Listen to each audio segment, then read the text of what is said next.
Hello and welcome to another episode of The Host, the Guest and the Wardrobe. I'm delighted to say that this was with my good mate Tom Atherton, and I hope you enjoy the show.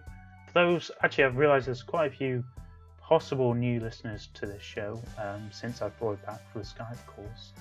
And just so you know, it used to be a show about me, the host, and the guest and a wardrobe, of which the guest was in. But now, due to the current times, I am just going for remote Skype calls, with the wardrobe more of an optional thing for the guest, so they can stay comfortable at their own home, if you know what I mean. Anyway, on with the show. So I'd say I've got Tom Atherton with me. Are you there? Hello, yes, I'm here. How you doing? Yeah, not bad. How are you? Yeah, I'm good, thank you. Whereabouts are you right now? So I am in Ealing in West London. Okay, that sounds nice. Yeah, it's not too bad, obviously with what's going on, just staying inside a lot, playing video games. Oh, nice. What's the setting of your current room? Okay. So we live in kind of an apartment kind of like feel. So basically we live below a family, and we've got like our own bathroom and like our little living area bit, and then our bed. Yeah, it's really chill. Like I'm a massive, like, I have like OCD when it comes to like sorting stuff out and putting it where I want it to be. So like I've like, every time I move to a new place, I always like unpack the first day I get there, so then everything's like all done and dusted. But yeah, I've got like my big TV and my games consoles on my TV stand, and I've got 2 bean bags. So I literally just chill on the bean bags and watch films with my partner and playing a lot of Call of Duty at the minute, and a lot of Animal Crossing on the Switch. Everyone's going on about Animal Crossing, man. I was too late to the party with Nintendo in a lot of ways, and I haven't got a Switch. But every time something like this comes around, and especially Animal Crossing, because the last one there was a lot of hype around that as well. And yeah, New Leaf. I feel like I would really like it, but equally feel like I've kind of missed that boat a little bit. But I don't know. Maybe one day I'll pick it up. It's quite a grind, to be honest with you. Really? Like waking up every day and then like checking on it, because like a lot of people kind of cheat and like time travel, because you can like change the date on your Switch and then it takes you to the next day.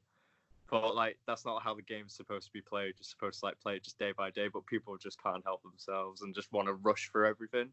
But I just like kind of like taking it one day at a time. That's why it's quite chill, and obviously it's quite useful considering with what's going on at the minute on Animal Crossing. I'm kind of living my best life. So. That's true. It does seem like the timing of that game is pretty well timed. Yeah, it actually really is. It's crazy. There's so many groups on Facebook as well with like, I've joined quite a few of them where like people are just like comparing what they've got on their island, and like people are just freaking out by how much things cost, and like to upgrade your house and all that. It's just like crazy. Like it's just the game's got so much in it. It's just wow. Yeah. That sounds really good. Actually. I don't know. Maybe I'll give it a go. Maybe I'll be conformed over to the ways. I didn't even play the Zelda, the new Zelda one. Breath of the Wild. Breath of the Wild. Yeah, that's it. Yeah. Didn't play that. But yeah, I've not really sunk much hours into that myself, because I get like, with open world games like that, it's so massive. It's just, I end up going to do a main quest and I just get sidetracked and end up doing side stuff, and then I find out I'm not really progressing, so I'm kind of like, and then it's like I feel like there's just too much, and I'm just like overwhelmed with what to do, and I kind of like go, I'll have a break, and then I don't go back to it. Yeah, I got that with The Witcher 3.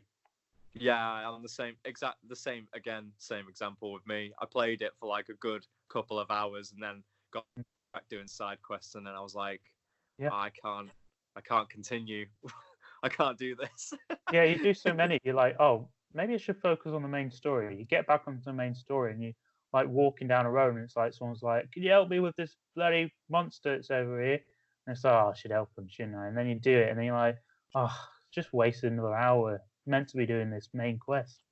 It's a stunning stunning game, and it's but it's just like, nah, give me something that I think I need instant gratitude from games. Yeah. So yeah, I do avoid those kind of things. Saying that, I am at the moment, the game I'm playing at the moment, which I used to play a lot, is Ark. Yes, I Yeah, tried played to play that. I didn't find it. Do you know what? It's just funny. I think when it first came out, I picked it up because everyone was going on about it and everyone was saying it was really good. And I was like, oh, wow, I mean, this sounds great. So I bought it at full price. And then which a lot of people have said to me, oh, like, that was a bad idea. Yeah, And Maniac. so like I spent like, I think like £45 or something in game on Oh, PlayStation, what and then hurts. like I installed it, played it put it in, installed, did all the updates, and then I played it for about 20 minutes and stopped and just looked around, like with the characters, looked around, and I went, this game looks like shit. I It mean, looks horrible, and oh I yeah, just immediately like I literally played it for like 15-20 minutes. I honestly, I couldn't cope with how bad it looked, and I just went, nah, screw this. So I just like got my receipt, went back to the shop, and I went, yeah, can I swap this? I just like lied and said like, oh, my disc isn't, it's not, it's got this scratch here or something, it's just not, can I just swap it? And I think the guy knew. He was like, yeah, sure. I was like, thank you. Because it was so dire. Like, I was just like, this is horrible. Like, it is poorly optimized. And but the thing is with it, I think I can forgive it because once you get over the initial, and also it helps that I didn't pay full price. I paid for it when it was like, I think it was like £20 at some point, so that helps. I don't know. There's certain satisfaction to it, but you can only play it for so long. After a while, you get bored. You're like, oh, got all these dinosaurs now. What now? Oh, it's the end. I can't. You just there's only so much you can do. did you get it on PC? Yeah, PC. See, I hear it's better. Obviously, everything's better on PC, isn't it? When you can change the graphics, well, settings anyway. Not Yeah, like on a console. But, it yeah. is it is better, but even then, it's still a bit rubbish. And even now, when they've finally taken it out of early access, it was in early access for like feels like 4 years or something. What have you been up to then since we last talked? After Maybe I we should give you last, an idea as to what you were like doing some extra work. I think is yeah. So to give you a timeline perspective, after about we 2016. Yeah. So like after we last spoke, I pretty much, I think at the time, I think I was working at PC World Curries still or something like that, right? Yes, that rings Uh, a bell. Yeah. yeah. So I was like selling like TVs and stuff, and then I did that, and then I started up. I went to like this foundation course with this company called Call Time, who are like a diary service that help you get running work to like be a runner and PA for like Yeah. cast on films and like just be a runner for the ADs and all that. And basically, I signed up to that. I paid for this course. I did like, it was like a day training, and then once you've done the day training, you could apply for the trainee scheme. And the first time I applied for it, I didn't get in because I wasn't driving at that time. So, Okay. and they were like heavy on like, oh, you need to drive, you need to be able to drive to work in this industry, like, you know. But I've heard that quite a lot of people do it without driving, to be honest. And I think the people that do that like live in London because like it's quite, public transport is like normally quite easy to use and get everywhere to and from. So basically, then the second year round, I stayed at Curry's again for another year, and then the second year round, this is all in Lincoln, and then the second year round, applied again, and I got it, and I got in because obviously by that time I had my own car and I was driving, and I've been working in the industry ever since. So I'm not on the training scheme anymore, but I'm on the official books of Call Time. So they normally like email work and stuff, and you just put yourself forward and say, yeah, I can do that. It could be a couple of days, 1 week, or you could get a long job that could go for a couple of months. I had a really long job over the summer last year for a film called Live Spirit. The trailer's Yes. actually out now. I think I did see you share that.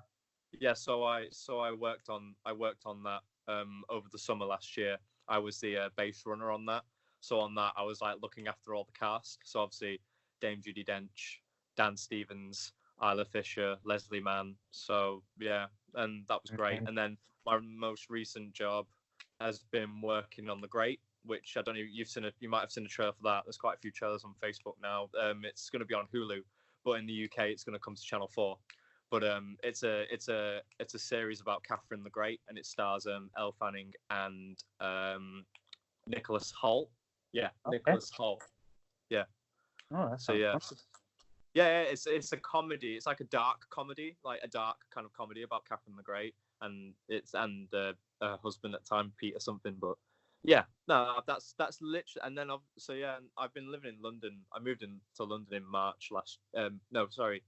January last year, and then my partner joined me in March. Yeah, and I've been living in London ever since. And I've recently moved to my place that I'm in now. We've only been living here for like since beginning of March. But yeah, that's basically where I'm at. Fantastic. That sounds really good. Yeah, it's a bit of an upgrade since we last spoke. So yeah, it's nice. Hey you! Hey you out there! Who me? Yeah, you got problems? What? What were you talking about? You got body odor? Me? No, I don't have. No, what I mean is your life a lesser meaning? Why would you say that? That's so mean. It is? No. What? I didn't say that. Well, you need a Sling Slab Ashland Productor 5,500. Put it in your room, outside. Chase the cats with it. Stare at it emotionally for the alone times. It also makes you cocktails. What is a Sling Slab Ashland Productor 5,500? I don't know. It can be anything. Only your lonely inside thoughts can make it a reality. You're a loser. So call now on 743-555-6969. My butt hurts. Ow. Oh, God. And get your Sling Slab Ashland Productor 5,500 for just £1,368 and 54 pence. It's the deal of a lifetime, however long that lifetime may be. Now with 50% off. Oh boy, it's so beautiful. That's right, Italian pizza guy. So do it now. Pick up the phone and call now. Terms and conditions apply. Batteries and cocktail mixer not included. Because you talked about working on Blythe Spirit, what's your top film you've ever worked on? Bit of a generic question. What's my favourite film I've ever worked on? Yeah, your favourite film you've ever worked on. So I would probably say that it's my favourite because it was the most interesting that I've ever worked on. But I worked on Peter Rabbit 2. Oh, really? Yeah, and basically my role in that, it was a VFX handler. The role was called. I basically went for it. They posted it on Call Time. Like I said, they send emails. And they sent this job like, we're looking for people to help runners to help the VFX team. So I was like, that sounds really cool. VFX, like hell yeah, like I'm gonna apply for that. I got it, and then they said, all right, we're gonna bring you all in for it. There was like about 4 or 5 of us, and they're like, right, we're gonna bring you in for a training day. And I was like, training day for what? I know how to be a runner. Like, what are they asking? So we got there, and they were like, right, so you guys are gonna be the VFX handlers for Peter and his friends. So you're gonna be known as the Bunny Crew. So I was like, what? Like, so basically, we had these poles, and there were cardboard cutouts of all the characters, like Peter, Barnabas, who's in the new one, Flopsy, Mopsy, just like all these characters. We had them on poles and these little cardboard cutouts of the like outline, and we'd like move them. So if there was ever a scene that required Peter to run, so I got handed with Peter. So I mostly mained my character I used every time I was working on it. It was a 2-week shoot as well, so it was an Australian crew that came from Australia. Most of the films filmed in Australia, but they came to the UK to do all the VFX because obviously Peter Rabbit, British and all that. They get all the British like scenes and shots. Most of it was filmed in Richmond. I had this like pole with Peter Rabbit cut out, and like whenever there was a scene, they'd go with that required Peter or any of the Bunny Crew. They'd go. The first AD would go, right, let's get the Bunny Crew in. So then we were the Bunny Crew. So we just like come in with our little sticks, and they go right. And then the director would come in, and he'd go, right, what I want is this. Like he goes here, moves there, and all that. and I was just, and like so we practice it a couple of times and then we just do it, and then after that we all of us the runners, like the 5 of the runners with me, we'd take turns doing the VFX housekeeping. So after we'd done all the takes with VFX, the first AD would go, right, VFX housekeeping. So then basically we'd come in with a mirror, we call it mirrors. So it's like a silver ball. Okay. So we come in with that for the VFX, and then so they go, right, silver ball's coming in. So the silver ball would come in camera, and the cameraman would go, yep, I've got that. Then we go, right, color chart coming in. It's just like this color palette chart, just to like shine it in front, like just like slightly move it gently in front of the camera, kind of like tilt it up and down so it reflects the colors. And then after that we go, right, kebab coming in, and then the kebab was like a massive stick with different colors. Each individual color would represent each character. So you put in the kebab in front of the cameraman, and the cameraman go, yep, got that. And then the final thing we'd do would we had like a fully like made fur model of Peter Rabbit that cost something like massive, ridiculous money. Like it was so expensive. This like massive this like real size model of him, and there was a handle on his back, and we'd put him in front of the camera and give him a little wiggle and just turn him around in front of the camera. And the funny thing was that his head was broken, so his head would do like a 360 spin, like something out of like that film, The Exorcist. Yeah. So really? Just like the head would do like a full 360 turn. So it just looked really scary. I was basically a VFX handler on that. That was my role. I had so much fun doing it, and it was great. Fantastic. Yeah, it was amazing. It was like best experience being on a film set. Working with VFX was great. Yeah. I'm guessing you didn't see many of the stars of that film. They were. Yeah. So what's his name from About Time? Domhnall Gleeson. Oh yeah. So he's obviously Mr. McGregor. Have you seen the first film? I've seen the first one, yeah. Yeah, I thought it was quite good actually. I laughed. It's good fun, isn't it? It is quite funny, and I've seen the trailer to this one, and I've like I recognize all the scenes in Richmond, and I'm like, oh wow, this is where we was and stuff like that, and like it looked, the trailer for the new one looks amazing. But yeah, I saw Domhnall Gleeson, and I can't remember her name, but whoever co-stars with him. Oh yeah, it's one of like Anne Farrell, or no, it's I think I know who it is. Who is it? Who is it? Rose Byrne. Yes, that's it. Yeah. So I met them, and they seem really nice. Like Domhnall Gleeson's nice. We went to the rap party after it, and I got to meet him. I didn't get a photo with him though, but I got to meet him. And then it was nice because I got quite a lot of compliments from like VFX and even the cameraman, because he was really intrigued. He saw that I was really into it, and he was like, "Oh, you should like totally like try and like pursue going down the VFX route as a runner for VFX." And I was like, I would totally love to do that, but it just sounds so niche. I don't even know how I'd even get in.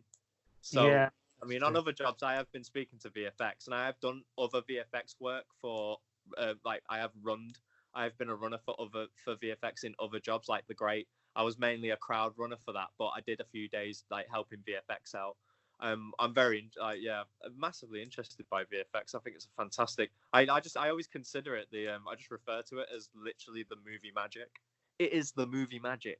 There you go. Yeah, it's great. So yeah, it's really good. That's fantastic. I feel like I should be sponsored by Cool Time for this episode. Yeah, you should be. Yeah. Really, the amount of drops we're getting. Yeah. No, they have helped me. They have helped me get where I am today. To be honest, if it wasn't for Call Time, I literally wouldn't be where I am now. So to be honest, look at that for mad props to them. Like, they did me a solid. So, yeah. Talking about support during this current climate, shall we say? How can we support freelancers in film and TV at the moment? Do you know what I think? All right, because I just think people have probably seen all these film and TV productions currently halting, and they just forget that there's quite a lot of people who work on these productions. And I'm just wondering if you know of ways people can support the industry. Yeah. No, yeah, you're totally right. It's quite You know about obviously today I think I can't remember his name now, but Rishi, the guy who does the funding and finances for the UK and the Yeah. budget and all that, he did today announce a scheme that helps people who are freelance, and they can get like up to like 80% of their like freelance wage. But the problem is sometimes that does help some people who work in TV and film, but there is a massive gap of there, and it includes me. It affects me as well. Where basically, whenever I get a job, a contracted job, or even if it's a couple of days or anything like that on a production, we're always down as PAYE. So basically, that means that obviously each production has their own accounts department, and they handle all your tax and stuff like that. Like they like, like say for example, if you're just like switching jobs from like retailer to another retailer, and then you hand in your like P45 and you give it to the new person, like the new employer. It's basically like that. So like you're still especially for like runners and stuff like that, like or like or anyone who isn't registered as self-employed, because a lot of people in the industry aren't actually registered as self-employed. To be honest, the people who are registered as self-employed in the industry are like the people who are constantly working, constantly getting work from different productions. Because as a runner like myself, my worry whilst I'm on a job, at the end of the job, it's always like, where's the next job coming from? And then it's down to me to make contacts and try and get my name out there, get my CV out there, and make sure I do a good job, so I'm like employable and people see that I work hard, and that anyone who's a runner or anything like that, we're always down as PAYE. And obviously there's no help for runners or like anyone like that who are down as PAYE. There's help for self-employed people now, but there's a gap because there's a lot of people who work in the industry who are, like I said, PAYE. It's not very good because it doesn't really help a big majority of the film industry. However, the help out there, like I said, I believe I read on the news that Netflix has donated 1 million for an emergency relief fund aimed at supporting film and TV crew unable to work during the crisis we're in. BFI is involved with it, and the film and TV charity. So obviously, I believe if you go on the film and TV charity website, they have like a breakdown. I've had a look at it myself, and they have a breakdown of who's eligible and stuff like that and how it can help. Unfortunately, I'm not eligible for it because, like I said again, I'm down as PAYE. So it's more like they're helping freelance, or basically I don't fit into it because just of recently, obviously with everything that's going on, I've had to obviously get in contact with Universal Credit. So like I'm trying to get some help and stuff in that sense. So obviously they've said that their charity, this film and TV charity fund that they've got from Netflix, are basically saying, if you have tried to use every resource possible to try and get support and money to help with the current crisis, and no one is giving you any help, then this charity fund will give you some money. Yeah, apparently they're giving like support to like £500 per person. So I mean, it's nice that they're doing that, but like, there's still a big gap for people. Absolutely, there's just a general sense of these things that are going around at the moment. That it's kind of like, I was talking about it earlier on Twitter because I see news and I ramble, as so many of us do. And there's a sense that it's kind of like it's headline scheme, if you know what I mean. So it's like this scheme now for self-employed has just been announced, and the headline is like, self-employed to get 8% of their wages, and it's like, oh great, and everyone shares it.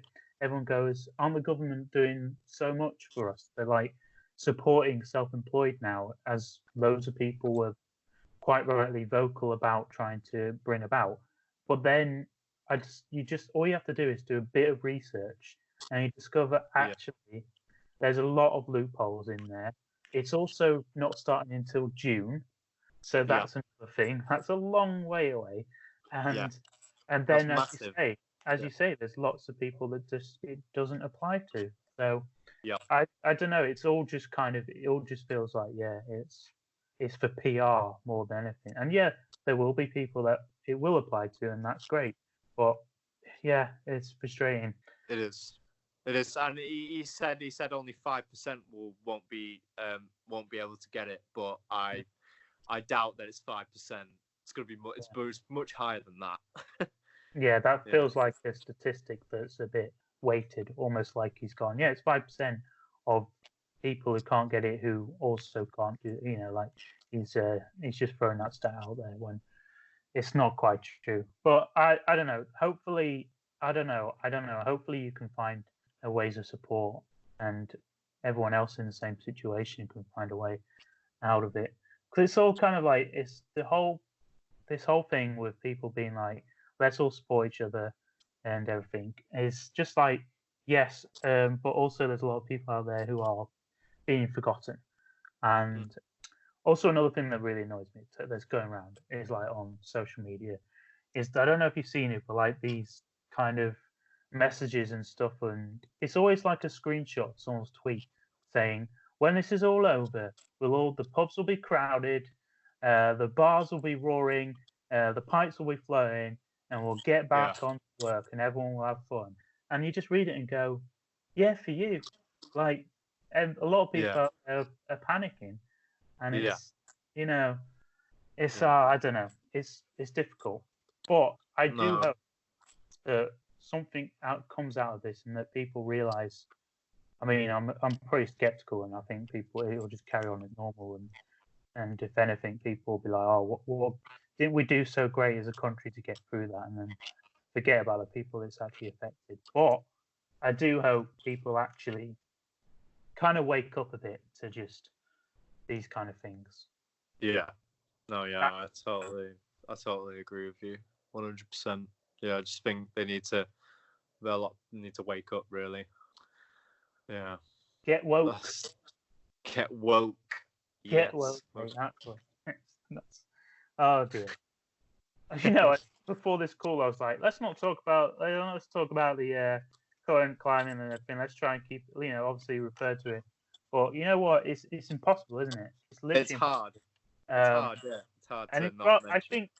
I think I like the way we've done this, and kind of we've addressed it in terms of your personal experience with it, and still hopefully being able to give an idea for you as a person as well. So that's good. Is there anything you wanted to say during this episode? I'd like to give you the opportunity to say anything you wanted to, or anything, any topic.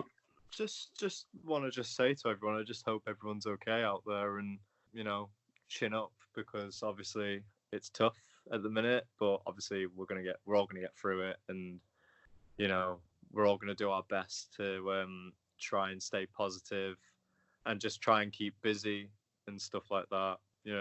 I just hope everyone's okay, really, and obviously it's a worry, but I think we'll get through it, and obviously I just hope everyone just stays safe and wash your hands. Wash your hands. Well, PSA, everyone. PSA. Wash your hands, people. Social distance and all that malarkey. Stay home. Yeah, stay. That is one thing. Stay home if you can. If you can, stay home. Well, thank you so much. It's been a fantastic talk. I'm glad we got to catch up on this. I really liked your story, particularly on Peter Rabbit. Thank you so much. That's all right. No problem.